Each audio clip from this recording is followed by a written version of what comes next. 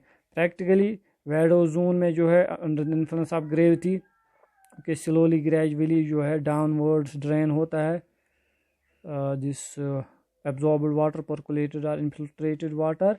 When it reaches the saturated zone, okay, when the pore is completely filled with water, then practically no downward or vertical movement of water molecules or water takes place, but horizontal, okay, almost horizontal flow or movement of ground in between cracks, fractures, interconnected fractures, or these interconnected pores takes place from higher head, higher pressure areas to the lower hydraulic head areas.